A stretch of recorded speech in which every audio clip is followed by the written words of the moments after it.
ኪያሲን ግን ያየሁት ምንድነው ቀደም ሲል ነው። እነ ሙሉ አለምና እነ ሰራዊት ማስታወቂያ በሰሩበት ሰዓት የተሻለ ነገር እንደሆነ ገብቶኛል። ምክንያቱም መቆጠብ ነው። እየቆጠብክ ደግሞ አንድ ቀን የቤት እድል ይኖራል፣ የተሻለ ነገር ይሆናል የሚል እሳቤ ነበረኝ ክፍለ ሀገር እያለሁ ማለት ነው።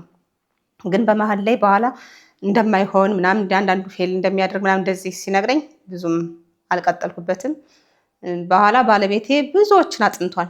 ያው ቤት የማግኘት ፍላጎት ስለነበረው አዲስ አበባ ላይ ሁሉም ነገር የማይሆን ሆኖ ሲያየው የተሻለው ሊሆን የሚችል መድን ኢንሹራንስም ስላለ ኪያውሲንግ ነው። ይሄ ደግሞ እጣ ከጉኛ ታወጣለች እና እጣችን አንድ ቀን ይወጣል ቤቱ ይደርስናል የሚል እሳቤ ይዞ ያው ተመዘገብን።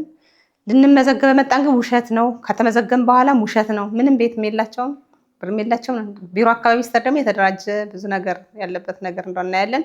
ውጭ ላይ ደግሞ ስትሰማ ኢቭን ደግሞ ይሄ ምንድነው ሚዲያ ላይ ስትገባ የውሸት ኢቭን ቁልፍ የተሰጠን ቀን ጥቅምት 22 አይታችሁት እንደሆነ ይሄ ደግሞ ውሸት አያልቅበት ዛሬ ደግሞ ቁልፍ ሰጠው አለ የሚል በቃ የሚወራ ነገር ሁሉ ውሸት እንደሆነ ገባኝ። ምክንያቱም እኛ ቁልፍ ተሰጦና ያኔ ቁልፍ ተሰጦን ቁልፍ ሰጠው ብሎ ደግሞ አወራ የሚል ነገር ሳይ እኔ በጣም እንትን አለኝና ለእኔ ለራሴ በቃ ትክክል ነው። ይኸው ደርሶናል፣ ተሰጦናል፣ በችግራችን ላይም ደርሷል።